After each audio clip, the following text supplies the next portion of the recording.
What is up, my ducks and drakes? Welcome to the Cry Lake, and today we'll be reading chapters 9 and 10 of Forced to Liar, a Sandersides fanfic by Uncertain Inadequate. If you'd like to help support St. Jude Charity Hospital, please click the live link in the description below, where I go live every Saturday for the month of October to raise money for St. Jude. There are also other links down there, like how to sign up for the gift of fanfiction, which you could totally do, and all my other social medias. I'd recommend to please write a one-shot for the gift of fanfiction. All the rules are in the doc or in the video that I'm going to leave in the end card. With that, on to Chapter 9. 3 days remaining. Deceit finished writing another poem in his journal as he heard a knock at the door. "Come in," he called through the door happily. He was feeling happy? Is this what feeling was? He hadn't been able to write anything depressing that day. Remus opened the door and skipped in cheerfully. "Hey, Dee." He stopped beside Deceit's bed where he was sat and grinned at him. Deceit couldn't help but chuckle and smiled at him. "Sup, Rem?" He closed his journal and placed it on his bedside table with the pen. Remus's eyes filled with childlike wonder at the journal, and his eyes watched it as it was placed upon the bedside table.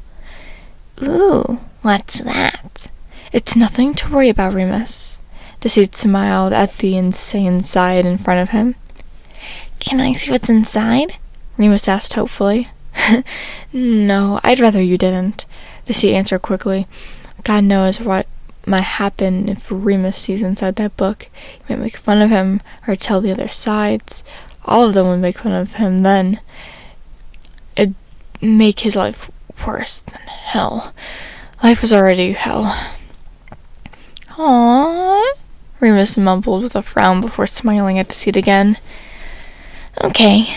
He sat down beside him and swung his legs childishly. "So," Deceit looked at him expectingly. "Oh, right. Yeah, I want to hang out with you." Remus grinned. Deceit was taken back. Someone wanted to hang out with him. He was probably just pitying him. Best to just play along. "Nice. What do you want to do?" "Want to go and cause chaos?" Remus' grin widened. "More specifically, annoying my brother." Deceit remembered the last time they went out and shook his head. "I'd rather not. How about hanging out like we used to? You know, when we were kids." He pointed to the same photo from before of the two of them. Remus's grin turned into a whole smile upon seeing the photo. "Yes, I want to draw. I'll go get some art stuff. Be right back, Dee Dee." Remus jumped off the bed and ran out of the room. Deceit smiled as he watched him run off, heat coming to his cheeks. Wait, Remus called him Dee Dee? That was a new one. It was also kind of cute to hear him saying no. God, no. It wasn't cute. It was simply just a nickname that he liked. That's all. Nothing else. Not getting any ideas. Those of you behind the fourth wall. Remus came back a few minutes later with a box. The box was plastic and transparent, containing paper, card, pens, pencils, glitter glue, flex tape, and a few other creative items and such. He ran over to Deceit and sat down beside him. "I got the stuff." Deceit smiled at him. "I can't see that, Rem." He chuckled, but fell silent upon noticing the flex tape within the box as Remus opened the box by lifting the lid off of it. "Why is there tape?" "Waffle," Remus said blankly before throwing the tape out of the box and proceeded to take out 2 sheets of paper and pens. Deceit blinked at his response before shrugging it off. "Anyways, what we gonna draw? Want to do a competition?" he asked, smirking as he obtained the paper and pen for Remus.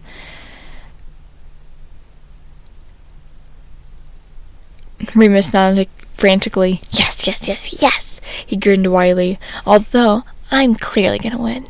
Deceit blushed slightly more than he already had been and laughed quietly. "If you say so."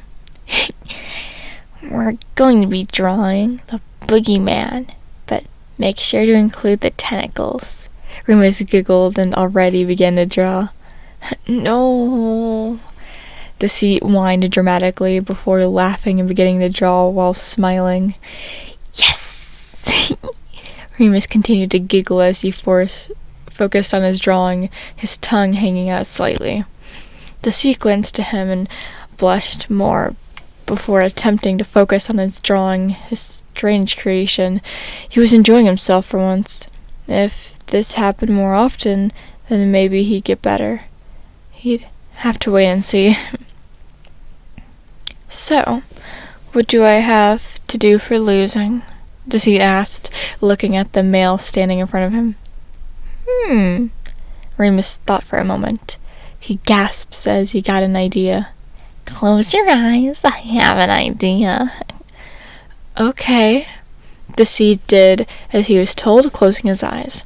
Remus took the opportunity to grab the strange book from Deceit's bedside table and hid it in the box where Deceit wouldn't see by hiding it underneath a bunch of stuff.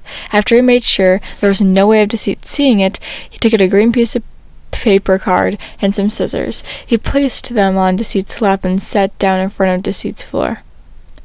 Open your eyes. Deceit opened his eyes and looked down at the items in his lap, then down at the side sitting on the floor. What? He blushed more at how cute Remus looked, sitting there cross-legged and looking up at him. Remus giggled. Make me without hurting my feelings. Deceit grinned. Piece of cake. He quickly got to work making a creation for Remus. After a couple minutes, there was a small octopus Remus mutation thing out of card in his lap. Remus took it off Deceit's lap and beamed happily at it. Yay! Deceit bit his bottom lip as he felt his face burning up more from blushing. You just wanted me to make you something, didn't you? Remus giggled. Maybe. Deceit rolled his eyes, smiling. Oh, welp. Remus jumped off the floor and placed the creation into the box. He's called Octo now. Deceit chuckled and blushed more, trying to act normal, and he changed the way he was sitting to attempt hiding it. Anyways, this was fun. I'm gonna go back to my room now. Can we do this again at some point? Remus placed the lid on the box and lifted it up carefully. Of course, Remus. Deceit smiled at him. Well? Remus looked at Deceit and locked eyes with him, his face swiftly turning bright red. I'm going now. See ya, Dee. Deceit chuckled quietly. See ya, Rem. Remus gasped and beamed happily at the nickname before bouncing off to his room. Deceit rolled his eyes and sighed contentedly, laying on his back on his bed and staring at the ceiling. He had a good time. He enjoyed himself, and Remus blushed again. He blushed as well. Could it really be what he feared? The thought circled through his head. Images of Remus appeared in his mind as he admired his adorable smile, his lively yet crazy eyes. The more he thought, the more he came to the realization of acceptance. He was in love with the adorable Rat Man. Chapter 10. 2 days remaining. A quick trigger for sexual innuendos. As he flipped through the pages, Remus couldn't help but allow soft, warm tears to flow through his eyes and trickle down his face. Was this how Deceit really felt? God, how could he be so blind? And for how long? Years? Some of them hurt.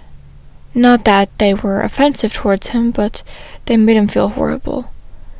One from 6 days ago. It stung to his chest as he read. Upon further inspection, he realized he is the only one who's ever been there for him. Well, the only person who's ever cared for Deceit.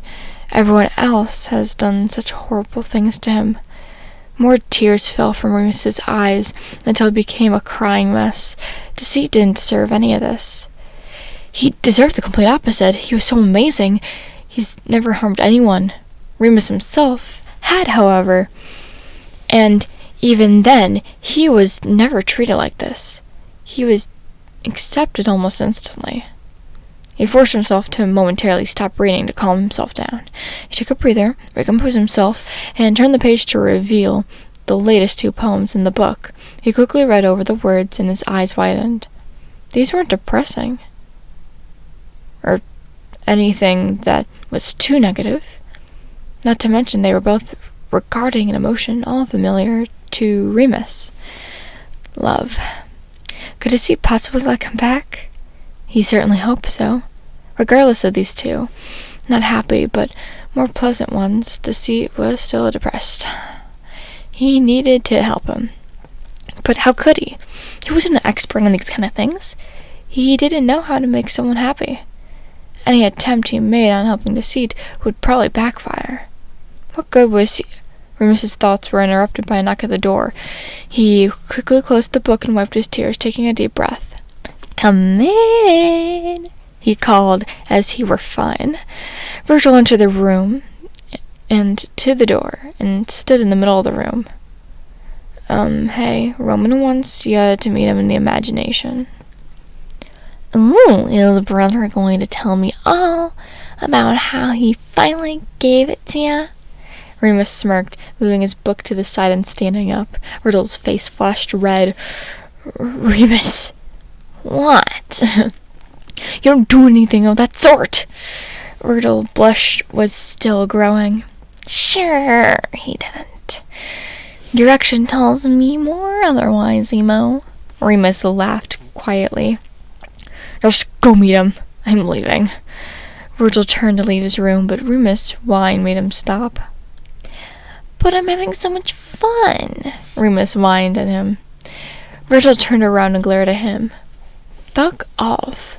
He rolled his eyes and walked off, muttering something along the lines of classic Remus. Remus sighed contentedly and smiled. Life was great. He got to mess with the others like this, and they didn't hate him. That's what Deceit wants. That's all he wants. But he didn't get any of that. Remus sighed again, and more sympathetically, before leaving to go to the imagination to meet his brother. Deceit checked to see if Remus was in his room before entering and closing the door slightly. His journal was gone. Remus was the only one who could have taken it. Nobody else knew about the book. Remus had probably already read those stupid poems by now. He probably hated him more than he already did anyways. Sure, they'd hung out happily yesterday, but that doesn't mean Remus cared about him. Fuck, Remus isn't stupid. He knows about his crush on him by now. God, how stupid could Deceit be to be so careless about that stupid look? He spied the book on Remus's bed and ran over to it, grabbing it quickly and swiftly leaving Remus's room before he came back. He just prayed to whatever god that was out there that Remus hadn't seen the poems already, although he probably did. And if he did, then he was probably going to confront him about it. Idiot. He was a fucking idiot. Thank you so much for listening. If you liked what I read today, stay tuned for next week's episode by subscribing and hitting the bell. If you'd like to submit something for The Gift of Fanfiction, the Google Forms in the description below, as well as showing up in the end card right about now. And if you'd like to help donate to St. Jude, click on my second channel link to subscribe to that channel and get notified when I go live to support that charity. My social media links are in the description below. And I'm very happy that you listened to this. So yeah, do your best.